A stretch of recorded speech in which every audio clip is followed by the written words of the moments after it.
particular applications.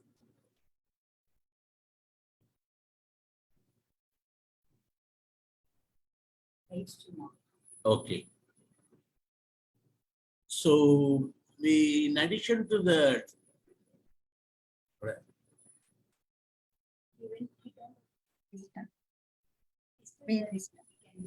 okay.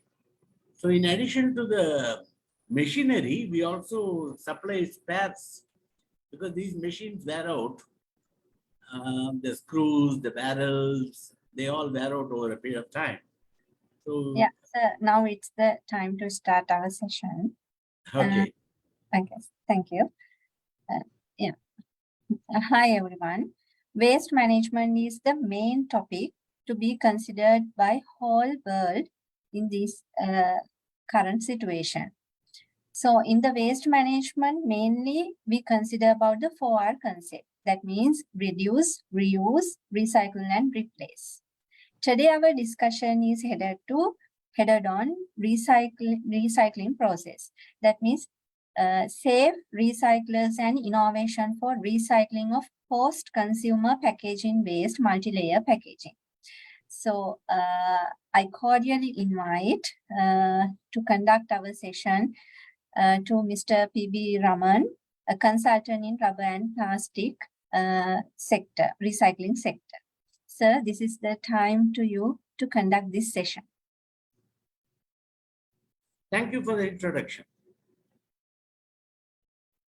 I have a series of charts to present outlining the topic of today. And I wish to know whether there will be questions on each chart or we keep the question towards the end of the session. We will keep the end of the session, sir. At the end of the session. Okay. Shall we go ahead? Yes, sir. This is time to you, sir. Yes.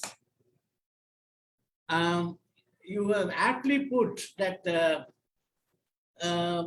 the waste management is very crucial in plastics business, in plastic industry and plastic materials, because of the problems that we see globally in dealing with plastic waste. And we at Steer have developed certain solutions dealing with unrecyclable waste. Because in India, a lot of recycling takes place because of the low-cost labor availability in the form of rag pickers in cities who go and pick up all discarded plastics and salvage and give it to reprocessors who make granules for remolding other items. So that is in a nutshell what is happening. In the process, there are certain unrecyclable streams which the rag pickers cannot, do not even pick it up because they know there's no money in it. So they are left unattended in the municipal waste. Much of it lands up in landfills, or they get polluted in the drainage and sewerage and all that, create all kinds of problems. So we have decided to tackle that issue by developing certain machinery and process to recycle unrecyclable plastics such as multi-layer film, co-extruded multi-layer film, or heat and pressure laminated composites or adhesive laminated materials, which are more than one polymer, sometimes as many as 7 polymers or 5 polymers with the tie bond and all those things. And also lamitubes, which are very common. In Sri Lanka, I'm sure you use lamitube for toothpaste or cosmetics, creams and whatnot, and even certain medicinal items. So they also are not able to reprocess because lamitube typically have an aluminum layer and a plastic layer, and they don't know how to segregate. And some of them salvage aluminum out of it, but leave the rest discarded. So that's in a nutshell the problem of waste plastics. And I'll go about to explain what we do to pick up those waste plastics. We have two types of machinery to deal with this situation. So I'll start my presentation now. The company promoted by Steer, you will very soon hear about Geomatter. That will be the company that is going to handle. Right now it's handled by Steer, but eventually it will be handled by a company called Geomatter. And we also have a product called Plumber. Plumber means recycled plastic lumber. So what we do is we pick up these waste plastics and convert them into a lumber, typically like a wood, timber kind of product, which you can work like wood. So it does two purposes. One, it clears the waste plastics from going into landfill or polluting the municipal sewerage and drainage and other things. It is reborn as a wood substitute, which is superior for certain application like outdoor furniture, because wood doesn't last long. Metal also doesn't last long in outdoor furniture because of corrosion or wood gets it rots after some time. So we have an elegant solution not only to clear the environment of waste plastics, but give them life as a wood replacement. So that's in a nutshell what I'm going to describe. Next chart, please. This chart tells about what we do globally. The material recovery through refinement in Europe and other places. Typically, you have this monomer to polymer to plastic and use of plastics, single use or multi-use of plastics, and finally they get discarded. Most of the plastic that appear with a short life are the single-use plastics. When I say single-use, I am sure you all will be able to understand. Packaging items, where you go to the market and buy items in a plastic wrap, plastic container, or a plastic form-filled pouch. And after emptying the product for consumption, you throw it away. So they are single-use, and even the food containers that you get from Swiggy or Zomato coming to your home is in kind of plastic containers. They are also single-use. Some people may reuse it, washing it, but they are short-lived products again. So these products end up very fast in the waste stream. And as I said, monoplastics are readily converted. PET bottles are fully converted in India because people make fiber out of it, coarse fiber for upholstery or even t-shirts, So that is entirely consumed, and the rag pickers are also happy picking it up because they get money out of it. But if it's a laminate which is lying around, the rag picker doesn't make 5 paisa also out of it. So he doesn't pick it up. They are left unattended. So are the, flimsy disposable cups and containers. You go to the picnic spot or a bar or a public place, after drinking beverages, people just throw them out. Some people it is thrown into the bin, no doubt, in most places, because the bin concept has come to India in a very big way. But then from the bin, people who take it, if they find it useful to convert, they convert. Otherwise, they left discarded. There is a segregation taking place. The plastic that cannot be recycled are left unattended. Next. This shows the enormity of the problem. What we see today is going to get worse in times to come. That's what it is. If you look at the global estimate for a calendar year 2030, something like 385 million metric tons of plastic waste generated. Correct? And it went up from calendar year 2019 from 257 to 385 is a projection. And India is no different if you look at it. In the financial year 2020, we had 4.2 million metric tons of waste plastics, and it's projected to go to 8 million metric tons by 2030. So there'll be a substantial increase in the untreated plastic waste, 1.5 times to 2 times in India from what it is today. So we are talking about an intelligent way to handle this waste from first mile to last mile. That is from the source of its waste plastic generation to useful products going back to the consumer with reduced greenhouse gases emission. And that's the objective of this whole development.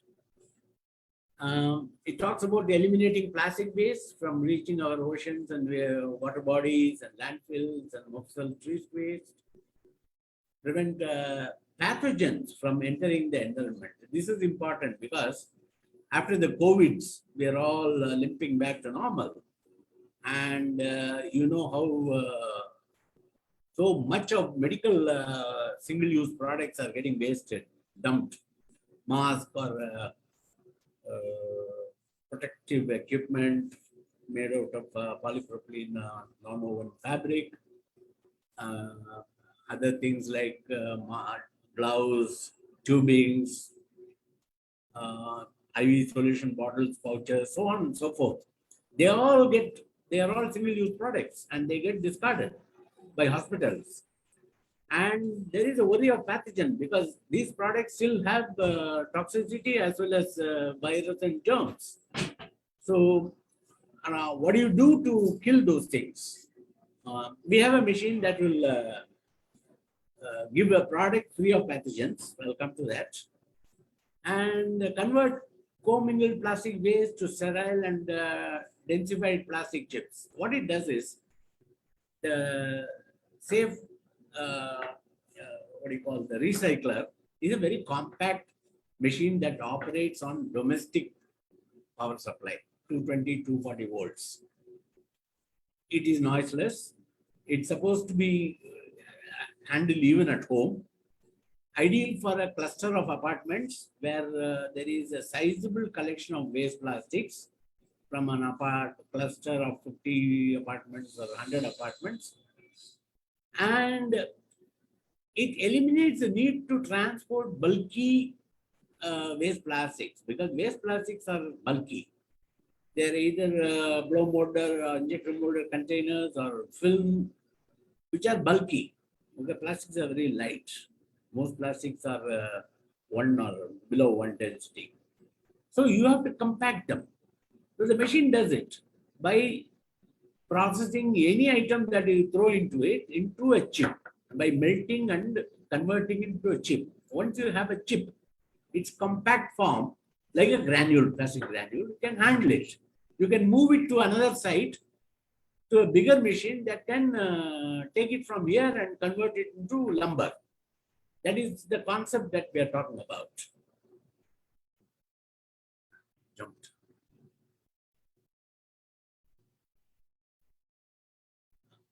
So this chart is talking about the intelligent compounding at the heart of manufacturing of whether it's a pharmaceutical product or a plastic or a food or a biomaterials.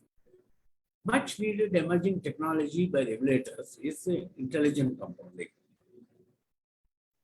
Compared to other technology, our intelligent compounding engine has increased capability by 100 times in sophistication during 30-year journey to reach this critical stage of deployment.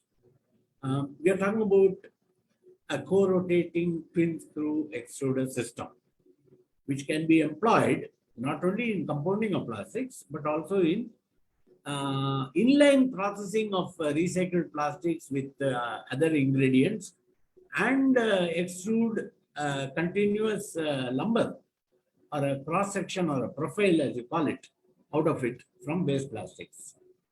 So we are talking about two machines, one that will compact the plastic at its origin, at where it is generated, the waste plastics, and sending it to a bigger machine that will convert the waste plastics into a lumber. So Steer has led this development, intelligent compounding with 25 important inventions that have protected something like 150 patent applications around the globe. So these inventions are, in a nutshell, the technology of processing of plastics, waste plastics into useful value-added products like lumber, the addition of various ingredients to fortify the waste plastic into a stiff wood-like section. So there it is covered by certain innovations and inventions. Now we come to the machine that compacts the waste plastics. We call it safe recycler. Um, it's a miniature machine. You can scale it up. The machine that we are showing is 10 kilo per hour and consumes only half a unit per kilo of converted plastics. It's noiseless. And what you put and what you take out is totally pathogen free because the material undergoes very sterile heating cycle where none of the bacteria or viruses will survive. So that's a chip you get out of it or the granule you get out of it is pathogen free. That's in a nutshell the feature of this machine.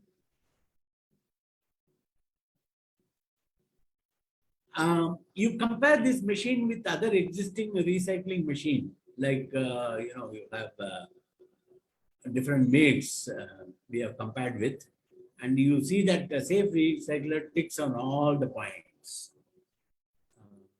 From operating in domestic level, mobility of the machine, automation of the machine, sterile and densified output. I talked about it. No sorting required. What you dump is all mixed plastics. You don't have to sort it. You don't have to segregate it. Energy efficient, half a unit per kilo output, and it's processed at source. Where the waste plastics are generated, it can be put there and converted into a compact form. So that is the feature of this machine. It just gives you an idea of the enormity of the potential of this machine, particularly in India. So the chart describes about so many hospitals that would need this machine,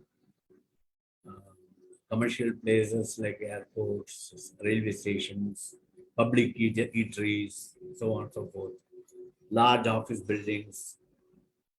They have their own cafeteria and catering. Then residential, mostly urban.